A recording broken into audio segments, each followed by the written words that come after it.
actually filming me, so she's got me tracked. Anyway, right, okay, so from the blog yesterday, somebody mentioning the Muncaster Bed Hanging. She says, it's from Jacqueline Lee actually. Thank you, Jacqueline, for writing in. Please consider making this staggeringly beautiful rendering also available in bite-sized versions. The near limitless possibilities featuring motifs in more manageable sizes tantalize my imagination. It is my great hope that many kits of different sizes could be created utilizing the original's motifs. Presumably this would benefit Muncaster Castle with increased revenue as well as delight stitches such as myself. Additionally, I would also love to see some of the items included in the full kit offered for sale as separate items, such as the poster, tea towel and canvas bag. Thank you for your attention to this lengthy post. Sincerely, Jacqueline Lee. Jacqueline, you are the subject of our next week's Monday morning meeting to see what we're going to do, because we've also thought about this and we'll see what we can do in the new year. So Karen, you are my witness, as is anybody else who's listening to this. Right, and now Sharon Roth has also written in on Facebook.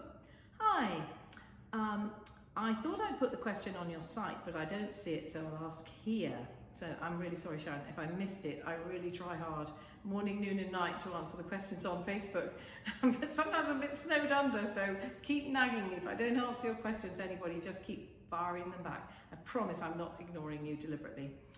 She says, I've watched the video but still wonder. I received my hands-free frame and have it set up with the mass market kit to get used to it before I do the Jacobean Idyll I received as a gift. The frame still tilts a bit, so do I just continue to tighten the bolt on the stalk, or is the frame supposed not to be rigid? Hope that makes sense. Thank you for your time, Sharon. Right, actually, I think that what you need to do is the plastic elliptical screw in the side of the upright. This is the one that I think you need to tighten. And actually, when I'm doing my classes, I often notice that people just don't really pay attention to the height of this. This is adjustable for a reason, because if you're tall, of course you want it taller. So I think you need to screw that tighter. Now, if you have a fitting on your frame that's like this with a square bolt, I think Karen will show you a close-up on here.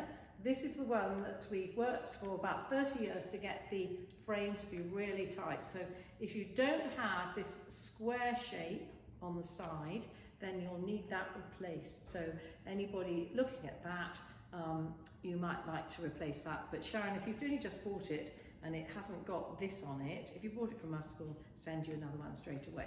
So, or with your next order maybe.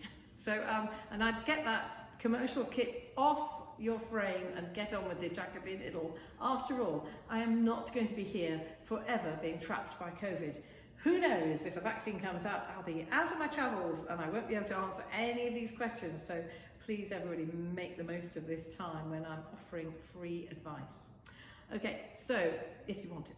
So Lee Stollier emails in from America. Hi, Phillipa et al.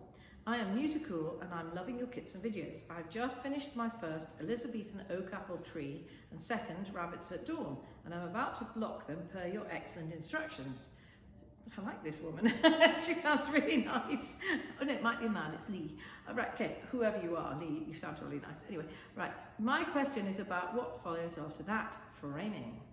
I plan to frame them under UV glass, jolly good, which will be held above the stitching by a spacer, again, jolly good. So the glass will not touch or compress the needlework. My question is, do you recommend a certain frame depth to accommodate the glass spacer height and backing? Well, I would always make it clear the stitching by at least 1/4 inch. So if the wool actually starts to raise up slightly with wear and age, then it's not going to touch the glass. You really need it clear of the glass. And non-reflective glass is also really nice to consider. A little bit more expensive, but it means when you're looking at it, you're not seeing actually yourself, you're seeing the work. Right, yes, so that's about the spacer. And then have you a recommended technique or material for the spacer? Well, it's not really my expertise because I'm not a framer, but obviously a passive material. So something that doesn't give off a chemical or a dye or anything like that needs to be there. So it's an acid-free spacer. Then question 3, have you suggestions regarding the backing to accommodate the work's not smooth rear surface? Are you saying your embroidery is lumpy like mine? Okay. Especially, for example, the back of the rabbits at Dawn's strawberries. Yeah, I get it. It is bumpy like mine. Well, it doesn't really matter about the back. So, you know, are you talking about between the embroidery and the mount board? I wouldn't put anything between the embroidery and the mount board if you're framing it. But if you're putting it into a cushion or a pillow, some people put some sort of Vilene or other commercial backing fabric. I don't do any of my finishing, so I hold up my hand. I am a hopeless finisher and I'm not allowed to do it, so I have that done commercially. If you're in the States, there are lots of very good stores. There's a couple in California that are really good, like A Stitch in Time. There's Accomplishments as well, and of course M's Canvas in Lexington, who is brilliant with finishing all sorts of things. So they even have things made into purses and handbags and belts, and they do leather work as well as cushions. So go for that. Okay, and she says, thank you for whatever guidance you can provide. Well, that's very best regards to you all. I think she sounds really nice. I say, when people are polite, we're much better at answering the questions, aren't we? Right, okay. So I have responded, and I have been quite nice back, I hope, and I've emailed her back, but now this is the live one. So anybody asking a question, you know, just beware that you will be outed with your questions on this weekly Q&A, hopefully to the benefit of other people who might be interested. Right, the other one is on Instagram, Anna Thread Z. She said, I have the book, a collection of crewel work. It is absolutely gorgeous, lovely photos, including close-up images. I love it. I would love to stitch the tablecloth, maybe as a table runner or a centerpiece. So that is, yeah, that is an interesting piece because it's actually tambour work, mostly, using a tool to chain stitch it. So I kind of think it's, the best thing about that is the cotton edging with the sort of vermicelli shading. I think, I'm not so keen. I bought it because it shows you, in a way, how a piece, even if it's quite pretty, it's quite nice, but actually finishing is so important, and contrasting with the cotton edging against the linen and wool, I think that really works, even though the two are 100 years apart, and probably the tasseled edging, it might be even more modern. I think, you know, just combining all those things is great, and that's although the piece is probably French, actually, that is a very British thing, actually. Mismatching everything, I think, is quite exciting.